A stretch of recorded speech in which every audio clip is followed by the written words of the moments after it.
अस्सलाम वालेकुम बेटा।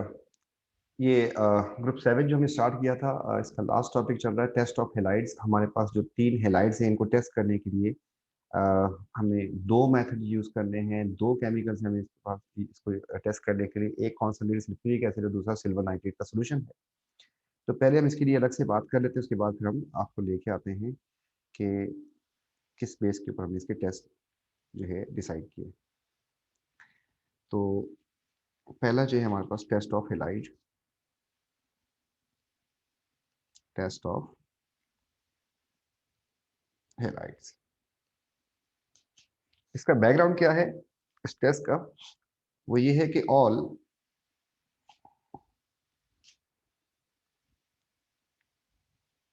Halides are soluble except silver and lead. मतलब सिल्वर और लेड के साथ अगर ये होंगे तो इनसॉल्युबल होंगे, बाकी हमेशा सॉल्युबल होंगे। लेड येलो शेड दे रहा होता है, इसलिए हम उसको यूज नहीं कर रहे, क्योंकि क्लोराइड में, ब्रोमाइड में, आयोडाइड में सब में अपना शेड छोड़ेगा, तो इसलिए हम सिल्वर नाइट्रेट को जो है, सिल्वर को यूज करते हैं। इस बेस के ऊपर जो हमारे पास टेस्ट बनते हैं वो ये हैं कि अगर आपके पास किसी कंटेनर में क्लोराइड है या ब्रोमाइड है या आयोडाइड है, आपको चेक करना है, तो आप जो है इसमें ऐड कर देंगे aqueous form of silver. Silver में चार्ज +1 होता है, इसके लिए कोई भी सॉल्युबल रिएजेंट यूज कर सकते हैं। सिमिलरली यहाँ पर भी सिल्वर एक्वस और यहाँ पर भी सिल्वर एक्वस, क्योंकि 3 आयंस को हमें चेक करना है। लेट से हमारे पास यहाँ पे क्लोराइड था, यहाँ पे ब्रोमाइड था और यहाँ पर आयोडाइड था, जो फ्रीली घूम रहे थे। उस वक्त कोई चीज़ नहीं थी। जैसे ही इसके साथ आमने सामने आएंगे तो AgCl बन जाएगा इस केस में। वहां से बाहर से सिल्वर आ रहा है, यहाँ से ये दोनों मिलके आपके पास PPT आ जाएंगे इसके प्रेसिपिटेट्स। इसमें Ag फिर हेलाइड के साथ मिल जाएगा, तो यहाँ पर भी आपके पास प्रेसिपिटेट्स आ जाएंगे और यहाँ पर भी आपके पास प्रेसिपिटेट्स आ जाएंगे। अब इन प्रेसिपिटेट में थोड़ा सा फर्क जो होता है वो ये होता है कि कलर्स का। इसके जो प्रेसिपिटेट्स होते हैं सिल्वर क्लोराइड के, ये वाइट होते हैं, जबकि इसके जो प्रेसिपिटेट्स होते हैं ये होते हैं आपके पास क्रीम कलर के, या इसको हम ऑफ वाइट भी कह सकते हैं, क्रीम या फिर ऑफ वाइट। जबकि इसके जो प्रेसिपिटेट्स हैं that they are pale yellow. अब द प्रॉब्लम इज कि व्हाइट एंड ऑफ व्हाइट में डिस्टिंग्विश करना बड़ा मसला होता है। आपके पास अगर जो है व्हाइट है कलर और ऑफ व्हाइट है, जैसे भी मैं इसकी बात करूं, पेन आपको व्हाइट नजर आ रहा है, लेकिन जब तक इसका कोई कंपैरिजन नहीं आएगा तब तक आप नहीं बता सकते कि व्हाइट है या ऑफ व्हाइट है। तो इसलिए हमें इसमें CD करना पड़ता है, कंफर्मेटरी टेस्ट करना पड़ता है। कंफर्मेटरी टेस्ट क्या होता है कि आपने ये ऐड करने से जो आपके पास रिएजेंट बन गए थे, इसको मैंने कॉपी कर लिया यहाँ से और इसको नीचे पेस्ट कर रहा हूँ मैं। तो हम यहाँ पर जा रहे हैं कंफर्मेटरी टेस्ट करने के लिए। तो इसको हम कंफर्म करने के लिए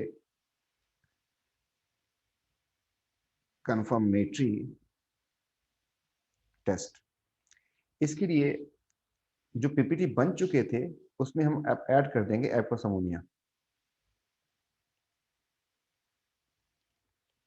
तो यहाँ पर इन सारे केसेस में मैं ऐड कर दूंगा एक्वस अमोनिया। अमोनिया एक्वस, इसमें भी एक्वस अमोनिया और इसमें भी एक्वस अमोनिया। इससे होगा ये कि इसके PPT अमोनिया ऐड करने से कंप्लीटली डिसॉल्व हो जाएंगे। इस केस में कंप्लीटली डिसॉल्व हो जाएंगे, जबकि इसमें पार्शली डिसॉल्व हो जाएंगे और इस केस में इनसॉल्युबल रहेंगे। तो अमोनिया ऐड करके हमें कंफर्म हो जाएगा कि एक्चुअली वो ब्रोमाइड था या क्लोराइड था या आयोडाइड था। तो यहाँ पर एक बात और भी बतानी है आपको, और वो मैं इक्वेशन लिखते हुए बता दूंगा आपको। तो प्रेसिपिटेट्स जो है उनको हमने सिर्फ इस बेस पे नहीं कि प्रेसिपिटेट्स आगे उनके कलर से पहचान जाएंगे, बल्कि उस पर हमें कंफर्मेशन के लिए एक्वस अमोनिया ऐड करना पड़ेगा। तो हम नेक्स्ट पेज पे चलते हैं कि हमारे पास इक्वेशंस क्या क्या बन रही है। देखें, कोई भी हेलाइड उसको मैं एक्स एक्वस से रिप्रेजेंट कर सकता हूँ, आयनिक इक्वेशन। और सिल्वर नाइट्रेट हमने यूज किया था, उसकी जगह पे मैं सिल्वर एक्वस को रिप्रेजेंट कर सकता हूँ, और हमारे पास बन जाएगा यहाँ पर Ag एक्स, जो कि फिजिकल स्टेट की हो जाएगी प्रेसिपिटेट्स। फिर ये जो प्रेसिपिटेट्स बन जाते हैं, तो इसको मैं यहाँ से थोड़ा सा नीचे लेके आता हूँ। तो हम पूछे कि हेलाइड्स का टेस्ट क्या होगा, तो टेस्ट में आप लोग क्या लिखेंगे, add aqueous silver nitrate solution. जिससे आपके पास प्रेसिपिटेट्स आ जाएंगे। ये प्रेसिपिटेट्स तीन टाइप के हो सकते हैं, या तो वाइट पीपीटी हो जाएंगे, या फिर क्रीम पीपीटी हो जाएंगे, या फिर आपके पास पेल येलो पीपीटी हो जाएंगे। अगर ये होगा तो इसका मतलब ये AgCl है। अगर ये होगा इसका मतलब कि AgBr है, मतलब ब्रोमाइड है, और इसका मतलब हो जाएगा आयोडाइड। इसकी जनरलाइज इक्वेशन आपके सामने लिख दी है, जिसमें आप हर किसी को फिट कर सकते हैं। फिर इसमें हम लोग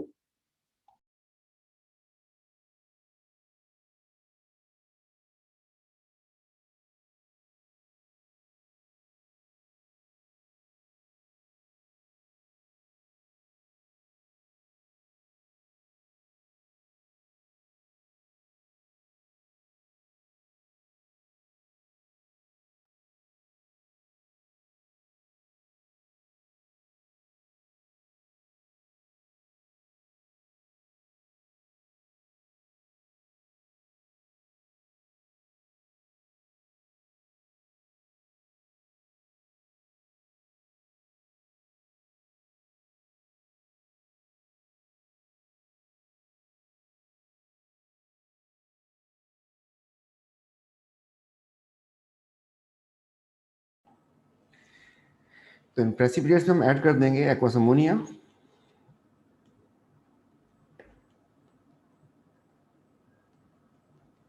और हमारे पास जो कंपाउंड बनेगा दैट इज अमोनिया 2 होंगे उसमें, और ये Ag के साथ सिल्वर के साथ एक कॉम्प्लेक्स बन जाता है, और साथ इसका जो X था वो हट जाएगा, ये एक्वस हो जाएगा, और ये भी एक्वस हो जाएगा, मतलब आपके पीपीटी डिसॉल्व हो जाएंगे। अगर डिसॉल्व होंगे तो हम ये इक्वेशन यूज करेंगे। इसको हम समरी में फिर दोबारा लेके आते हैं।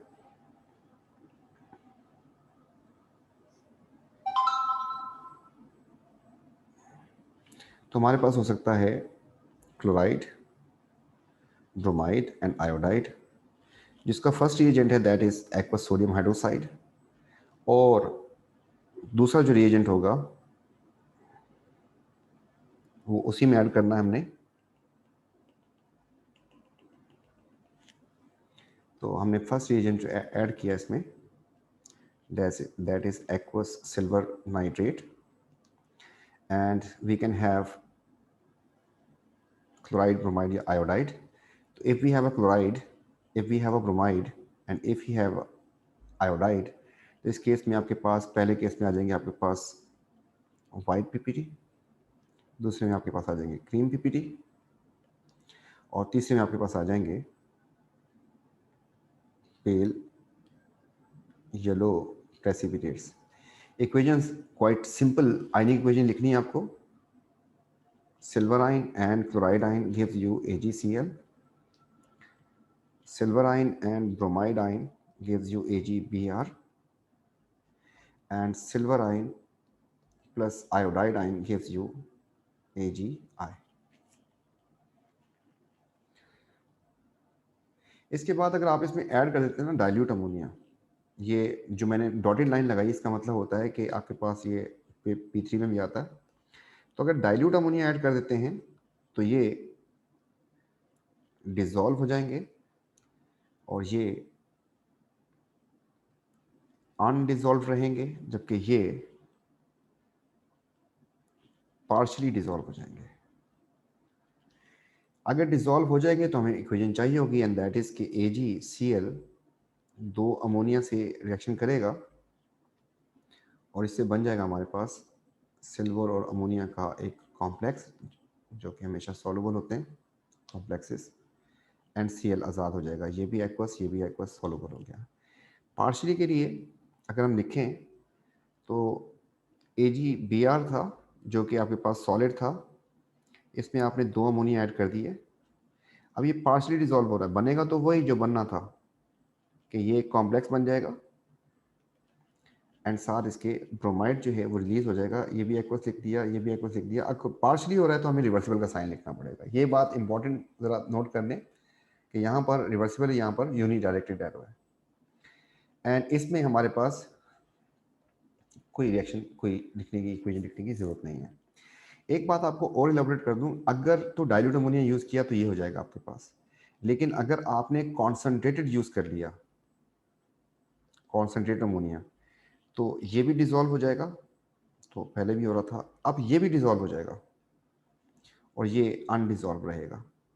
नाउ इट डिपेंड्स कि वो आपको क्या देता है, डाइल्यूट देता है या फिर आपको कॉन्सेंट्रेटेड देता है।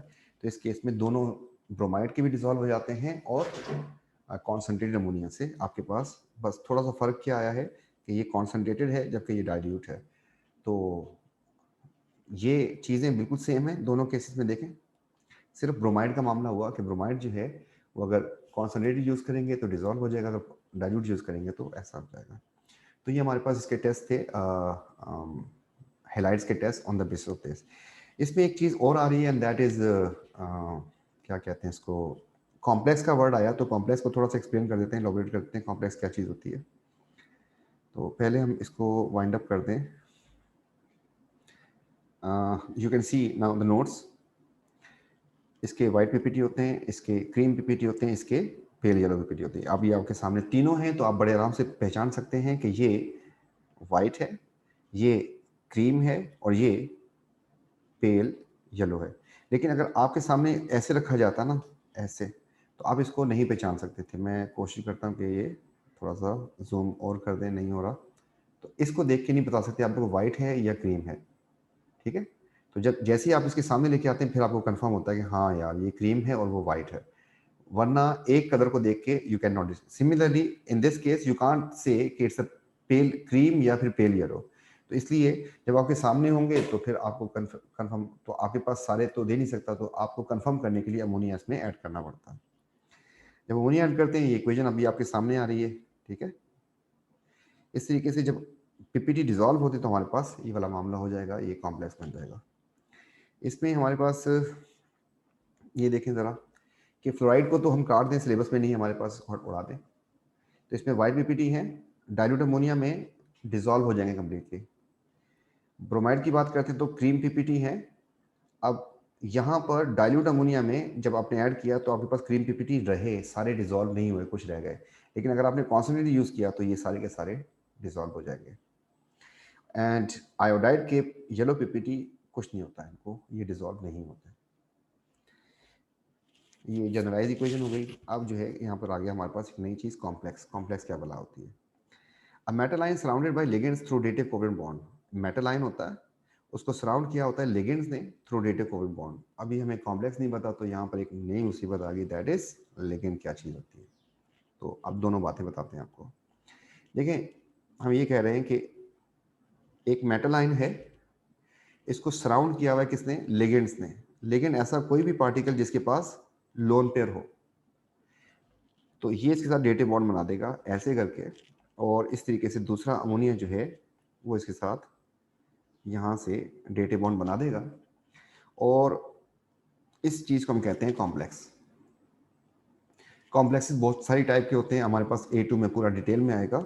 अब इसके चार्ज की बात कर लेते हैं, इसके ऊपर चार्ज जो है +1 क्यों आ रहा है। देखिए, अमोनिया पे कोई चार्ज नहीं होता, जीरो चार्ज, इसका भी चार्ज जीरो, इसका चार्ज +1 है। इन सबको अगर ऐड कर दें तो हमारे पास +1 आ जाएगा। मतलब 0 + 1 एंड +0, तो नेट हो जाएगा हमारे पास +1, इसलिए आ रहा है आपके पास। जैसे इसका चार्ज नहीं होता था, इसका चार्ज होता था प्लस, इन दोनों को जोड़ देंगे जब, तो आपके पास चार्ज आ जाएगा +1। इस तरीके से इसके ऊपर चार्ज प्लस बना जाता है। तो दोबारा बात करते हैं कि कॉम्प्लेक्स क्या होता है, ऐसा कोई कंपाउंड जिसमें मेटल आयन को सराउंड किया होता है किसने, लिगेंड्स ने रिलेटिव कोवेलेंट बॉन्ड से। लिगेंड क्या चीज़ होती है, न्यूट्रल भी हो सकता है, नेगेटिवली चार्ज पार्टिकल भी हो सकता है, जो कम से कम उसके पास एक लोन पेयर हो, किस लिए हो, रिलेटिव बॉन्ड बनाने के लिए। ठीक है, तो ये सारे लिगेंड्स हैं, देखें ये न्यूट्रल है, ये भी न्यूट्रल है, क्योंकि इन सबके पास लोन पेयर आपको नजर आ रहे हैं, सबके पास, इसके पास भी है, इसके पास भी 2 होते हैं, इसके पास 3 होते हैं, बहरहाल कम से कम एक शो कर रहे हैं हम लोग। और नेगेटिव चार्ज भी हो सकते हैं और न्यूट्रल भी हो सकते हैं। ठीक है, इसके ऊपर क्या बात हो सकती है, इसके ऊपर ये बात हो सकती है लिगेंड करता क्या है। तो मैं यहाँ पे दोबारा इक्वेशन लिखता हूँ, आपके पास जो बात करता है वो कहता है कि लेट से AgX था आपके पास, आपने इसमें डाल दिया अमोनिया, तो ये आपके पास पीपीटी थे और ये आपका हो गया लिगेंड। क्या कर दिया इसने, इसने बना दिया इससे कॉम्प्लेक्स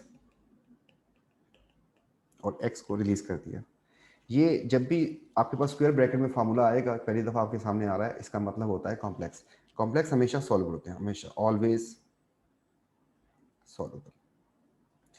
तो वो पूछता है कि इसका फंक्शन क्या है, इसका फंक्शन है कि एक्ट एज अ लिगेंड। दूसरा, ये क्या कर रहा है, ये डिसॉल्व, AgX को डिसॉल्व भी किया उसने। लिगेंड हमेशा जब कॉम्प्लेक्स बनाएंगे तो चीज़ों को डिसॉल्व कर देते हैं। ये 2 बातें इस पर बात कर सकते हैं। वो कह सकता है अमोनिया सिल्वर से कैसे अटैच्ड है, तो हम कहेंगे रिलेटिव कोवेलेंट बॉन्ड के थ्रू अटैच्ड है। ठीक, तो इसके बाद जो है हम इसको ये करना है, कॉन्सनट्रेटेड सल्फ्यूरिक एसिड के टेस्ट करने, तो इसको हम ज़रा देखते हैं। और कॉन्सनट्रेटेड सल्फ्यूरिक एसिड में जो है हमारे पास इन्हीं हेलाइड्स को हम इनकी रिड्यूसिंग पावर, पहले तो हमने किया सॉल्बिलिटी की बेस के ऊपर इनको सेपरेट किया, इनको टेस्ट किया, अब जो है हम इनकी रिड्यूसिंग पावर की बेस के ऊपर जो है टेस्ट करेंगे on the basis of their reducing ability. देखें ये इनके साइजेस हैं, एंड रिड्यूसिंग एजेंट क्या होता है, रिड्यूसिंग एजेंट होता है इलेक्ट्रॉन देने वाला। ठीक है, halide act as a reducing agent, it loses electron given to reduce species, मतलब आप जो है ये इलेक्ट्रॉन अगर किसी को दे देंगे तो वो पार्टिकल रिड्यूस हो जाएगा, इसलिए हम रिड्यूसिंग एजेंट कहते हैं। अब पहली बात ये है कि ये जल्दी दे सकता है इलेक्ट्रॉन, ये जल्दी दे सकता है, या ये जल्दी दे सकता है। तो इसमें इट्स अ क्लियर ऑब्वियस है कि इनकी रिड्यूसिंग पावर जो है, जो इलेक्ट्रॉन देने की एबिलिटी है, रिड्यूसिंग पावर जो है इनकी, वो इंक्रीज कर रही है नीचे की तरफ।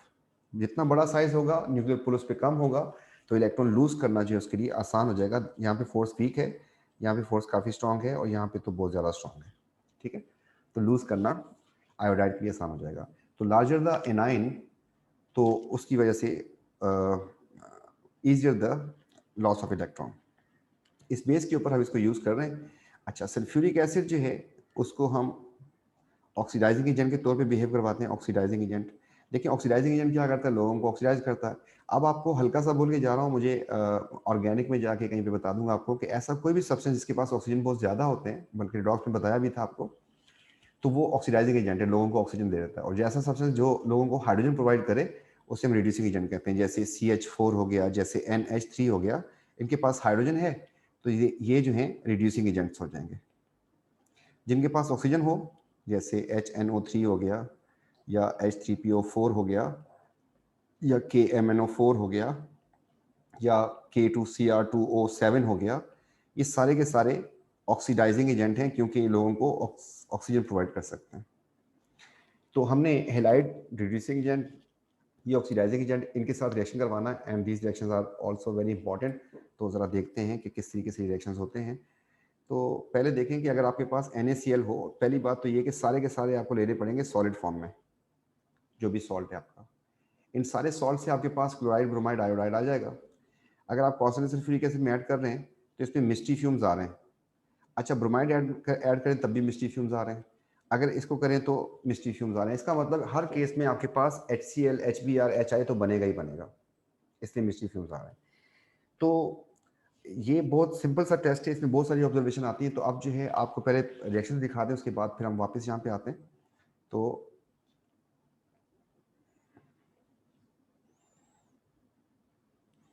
लेकिन सबसे पहले हम क्लोराइड का टेस्ट करने जा रहे हैं।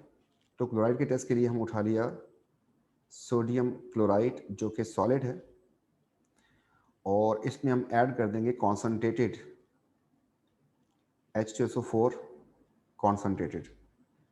तो इसका पहला काम ये होगा कि इसका जो Cl था और इसका जो H था, इस सल्फ्यूरिक एसिड का एक H और उसका Cl मिलके आपके पास एक गैस बना देंगे, जिसकी वजह से आपके पास मिस्टी फ्यूम्स आ जाएंगे। तो इसके आपके पास आ जाएंगे मिस्टी फ्यूम्स।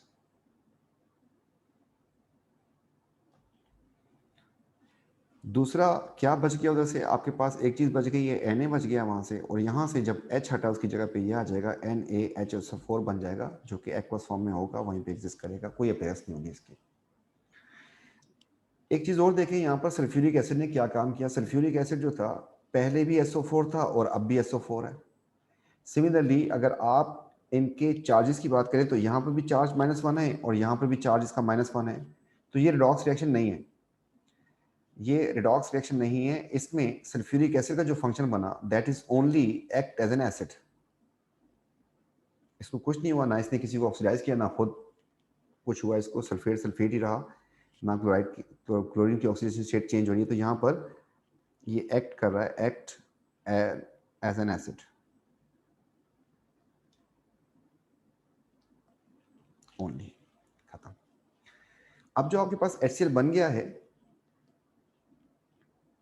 HCl ये गैस की फॉर्म में, इफेक्टिव क्लोरीन ज़रा ज़्यादा हो जाएंगी। अगर सल्फ्यूरिक एसिड आपके बहुत अभी बहुत ठीक ठाक क्वांटिटी में पड़ा है, तो हमें देखना है कि नेक्स्ट आगे कोई रिएक्शन होता है कि नहीं होता। तो ये नो रिएक्शन आ जाता है, क्योंकि हमारे पास कोई ऑब्जर्वेशन नहीं आती। उसकी वजह क्या है, क्योंकि क्लोराइड का साइज छोटा था, इसलिए इसकी रिड्यूसिंग पावर भी एक लिमिटेड थी, और ये इतनी पावर नहीं है कि इसमें सल्फ्यूरिक एसिड को रिड्यूस कर सके। जो ऑक्सीडेशन स्टेट इसकी +6 है यहाँ पर, तो इसको कुछ नहीं कर सकता ये। सल्फ्यूरिक एसिड में सल्फर की जो ऑक्सीडेशन स्टेट है दैट इज +6। ठीक है, निकाल के दिखा रहे थे। नेट चार्ज जो है इसका,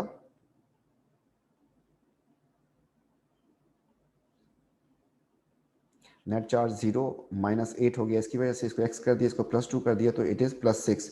तो इसमें इतनी पावर नहीं इसको कहीं पे रिड्यूस कर सके 4 में या 2 में लेके जा सके। तो क्लोराइड में तो सिर्फ आपके पास मिस्टी फ्यूम्स आएंगे। इक्वेशन आपके सामने आ गई। ब्रोमाइड, ब्रोमाइड के लिए भी हम ऐसे ही सोर्स उठा लेंगे, एंड दैट इज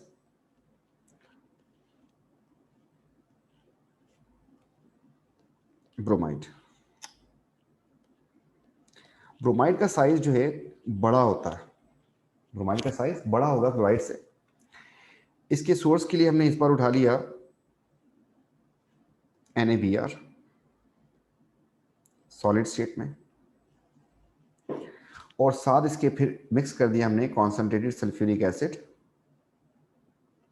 तो एसिड तो ये है, H अपना रिलीज कर देगा और उसका Br इसके साथ आ जाएगा, जो कि गैशियस फॉर्म में होगा, और आपके पास अगेन जो है मिस्टी फ्यूम्स आ जाएंगे, और साथ आपके पास बच गया यहाँ से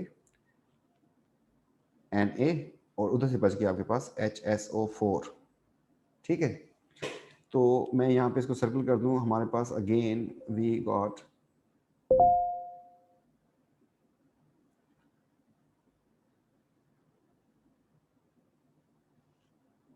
मिस्टी फ्यूम्स।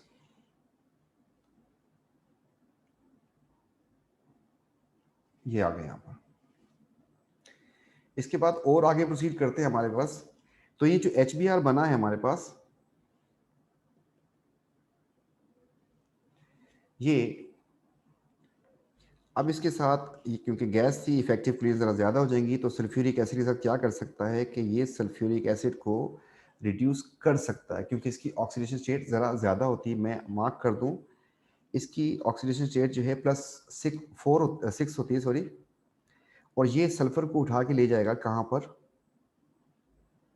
+4 में ले जाएगा, इसको ले जाएगा +4 तक रिड्यूस कर सकता है इसको, बस इतना कर सकता है, और कुछ नहीं होगा। इसको भी हम यहीं पे छोड़ते हैं, और अब हम आयोडाइड की तरफ मूव करते हैं। ये इक्वेशन मैं अभी आपको कंप्लीट करवाऊंगा। अब जो है आयोडाइड आपने पिक किया, आयोडाइड का साइज इससे भी बड़ा है, इसकी रिड्यूसिंग पावर उससे भी ज़्यादा है। तो पहले केस में वही होगा कि Na आयोडाइड, सोडियम आयोडाइड आपने ले लिया, इसका आपने रिएक्शन करवा दिया सल्फ्यूरिक एसिड से, तो आपके पास इसका Na and Cl, sorry iodide, दोनों अलग हो जाएंगे। यहाँ पे आपने यूज़ किया था कॉन्सनट्रेटेड सल्फ्यूरिक एसिड, तो यहाँ से आ जाएगा आपके पास HSO4, यहाँ से आ जाएगा आपके पास HI। क्योंकि ये गैस बनी है दोबारा, इसकी भी अपीयरेंस क्या हो जाएगी आपके पास, इसकी अपीयरेंस हो जाएगी आपके पास मिस्टी फ्यूम्स।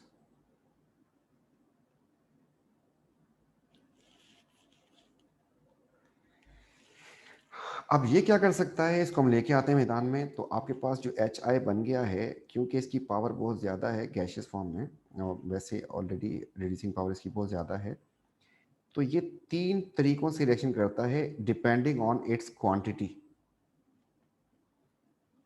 HI की क्वांटिटी कितनी बनती है, तो H2SO4 को और H2SO4 को और H2SO4 को, जिसकी ऑक्सीडेशन स्टेट जो थी, ये सल्फर को 3 जगह से 3 तरीके से रिड्यूस कर सकता है। कैसे? यहाँ पर इस केस में +6 ऑक्सीडेशन स्टेट इसको ले जाए +4 में, यहाँ से +6 से इसको 0 में भी ले जा सकता है, एंड सिमिलरली +6 से इसको ले जा सकता है -2 में भी।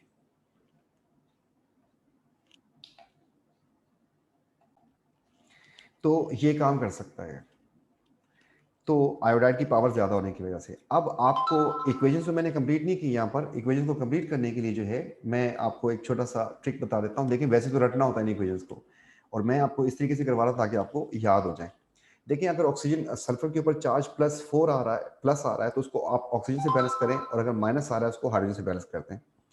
तो अगर मैं इसके साथ ऑक्सीजन लगाने की कोशिश करता हूँ, मैं कलर डिफरेंट यूज़ कर लेता हूँ, क्या क्या बनेगा इसमें, तो आप इसके साथ ऑक्सीजन लेके आ जाए, तो कितने ऑक्सीजन लूँ कि -4 हो जाए, तो आपको SO2 करना पड़ेगा ताकि -4 हो जाए। अब इसमें चार्ज को रिमूव कर देता हूँ यहाँ से, बल्कि इसी को सर्कल कर देता हूँ, आपके पास SO2 बनेगी एक्चुअली इसमें।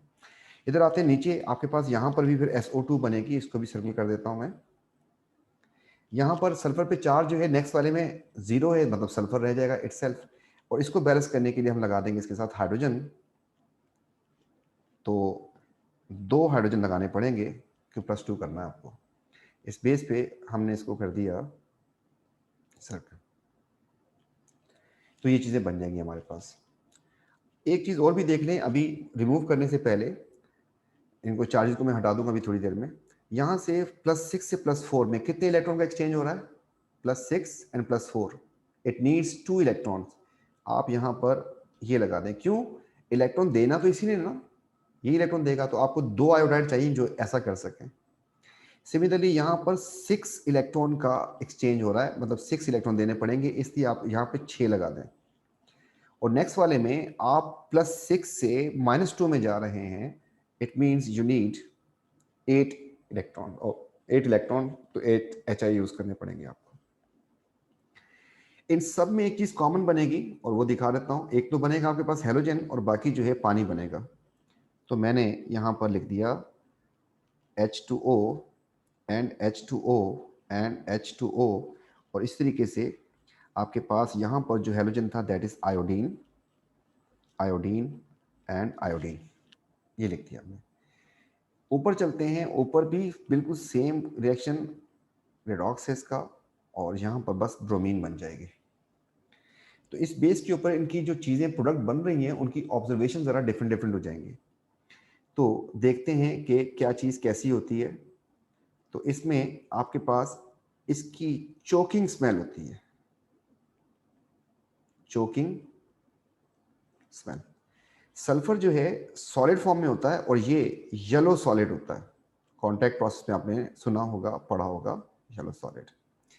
H2S एक गैस होती है जिसकी स्मेल बड़ी गंदी होती है, और रॉटन एग स्मेल होती है इसकी। और क्या चीज बन रही है आपके पास, आयोडीन बन रही है। आयोडीन अगर सॉलिड होगी तो आपके पास ब्लैक पीपीटी नजर आएंगे आपको, ब्लैक सॉलिड।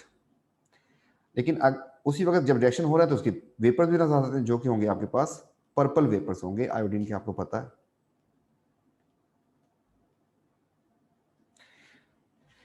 नीचे भी आयोडीन था, छोड़ दिया उसको, पानी की कोई ऑब्जर्वेशन नहीं है। अब HI में जब इसमें आते हैं हम, इस वाले में, तो आपके पास यहाँ पर चोकिंग स्मेल होगी इसकी, जबकि इसकी लिक्विड बनेगा या फिर गैस बन रही है उस वक्त, तो आपके पास रेड ब्राउन वेपर्स आएंगे। तो पहली बात इन इक्वेशन को अच्छे तरीके से याद करना, कौन कहाँ तक क्या कर सकता है रिड्यूसिंग पावर की बेस के ऊपर, इनमें ऑब्जर्वेशन क्या क्या आएंगी उसके ऊपर बात होती है। तो एक पेज हल्का सा लगाते हैं और फिर जो है इस बात को कंक्लूड करते हैं हम लोग। तो हमारे पास नंबर 1, अगर आप NaCl में सॉलिड में H2SO4 ऐड करेंगे तो आपके पास जस्ट मिस्टी फ्यूम्स आएंगे और कुछ नहीं होगा। क्या रिएक्शन होगा? आपके पास बन जाएगा NaHSO4 एंड HCl बस, और कुछ नहीं बनेगा, क्योंकि क्लोराइड की पावर इतनी ज़्यादा नहीं होती। जस्ट मिस्टी फ्यूम्स। जब ब्रोमाइड में करेंगे आप, NaBr का सोल्यूशन था और सॉलिड था, उसमें आपने कॉन्सनट्रेटेड सल्फ्यूरिक एसिड जब डाल दिया तो आपके पास बन जाएंगे मिस्टी फ्यूम्स आएंगे, रेड ब्राउन वेपर्स आएंगे एंड चोकिंग स्मेल आएगी। ठीक, इस तरीके से जब आपके पास NaI होगा, उसमें आपने H2SO4 को ऐड कर दिया तो आपके पास मिस्टी फ्यूम्स आएंगे, आपके पास चोकिंग स्मेल आएगी, आपके पास येलो सॉलिड आएगा, आपके पास रॉटन एग स्मेल आएगी,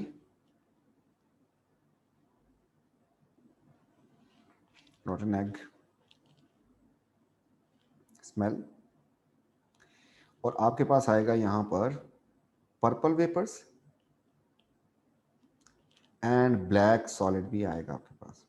ये क्या क्या चीजें हैं अभी बता देते हैं आपको। तो पहले केस में जो मिस्टी फ्यूम्स आ रहे थे दैट इज ओनली HCl, यहां पर जो मिस्टी फ्यूम्स आए that is HBr, red brown vapours आ गए आपके पास ब्रोमीन की वजह से, एंड चोकिंग स्मेल हो गई SO2। ये प्रोडक्ट्स होंगे इसमें, मतलब जो HBr बनता है वो आगे भी रिएक्शन करना शुरू कर दिया। इस तरीके से यहाँ पर जो HI बना था वो भी आगे फर्दर रिएक्शन कर रहा था। चोकिंग स्मेल हो गई SO2, येलो सॉलिड हो गया आपके पास सल्फर, रोटन एक्स स्मेल हो गई आपके पास H2S गैस, इस तरीके से पर्पल वेपर्स हो गए आपके पास iodine gas, and black solid हो गया आपके पास आयोडीन सॉलिड। ठीक, और ये बातें सारी की सारी हमने यहाँ पर टेबल में भी आपको दी हुई हैं और इनकी इक्वेशंस भी दी हुई हैं। तो इन इक्वेशंस को याद करना है आपको, और फिर जो है इसमें किसी भी जगह पे कोई क्वेश्चन आ सकता है तो you need to solve it. इसमें एक चीज़ बची है that is uses of halogens, तो वो आप लोग आराम से उसको देख सकते हैं, बहुत आसान सी बातें हैं। फ्लोराइड जो है टूथपेस्ट में यूज़ होता है, क्लोरीन जो है क्लोरोफॉर्म में यूज़ होता है, इसके अलावा जो है PVC में यूज़ होता है, और इसके अलावा जो है पूरी केमिस्ट्री जब आपकी ख़त्म होती है, ऑर्गेनिक भी सब कर लेते हैं तो आपके पास ये चीज़ आसान हो जाती है। तो PVC में इसके अलावा जो है उस क्लोरीन को ब्लीचिंग वुड पल्प के लिए यूज़ करते हैं, और जो है एंटीसेप्टिक के तौर पे यूज़ करते हैं, स्विमिंग पूल में प्यूरिफिकेशन ऑफ वाटर हो गया, और जितने भी आपके पास इंसेक्टिसाइड होते हैं वो भी उसमें भी क्लोरीन के कंपाउंड होते हैं। ब्रोमीन का कोई खास यूज़ नहीं आपको पता, लेकिन मैं बता देता हूँ कि ब्रोमीन जो है फंजीसाइड एंड इंसेक्टिसाइड जो होते हैं फसलों में क्रॉप्स में डालते हैं ना, जो साइड पे छोटी मोटी जड़ी बूटियाँ आ जाती हैं या कोई इंसेक्ट्स आ जाते हैं तो उनको किल करने के लिए जितना भी मेडिसिन का काम चलता है उसमें हम फंगस वगैरह हो जाती है उसके लिए जो है हम ब्रोमीन के कंपाउंड यूज़ करते हैं। आयोडीन हम यूज़ करते हैं, तो आयोडीन जो है आपके पास आ रही होती है इसमें पायोडीन सोल्यूशन में होती है आयोडीन। उसके अलावा जो है आयोडीन की डेफिशिएंसी अगर हो जाए बॉडी में तो उससे एक बीमारी हो जाती है जिसे हम कहते हैं कि ग्वाइटर हो गया, और वो होना चाहिए, आयोडीन की डेफिशिएंसी नहीं होनी चाहिए। तो ये यूजेस आप लोग देख लीजिएगा, यूजेस में लास्ट में नोट्स में दिए हैं तो इसको आप लोग देख लीजिएगा। ठीक है, थैंक यू बेटा, टेक केयर, अल्लाह हाफिज़।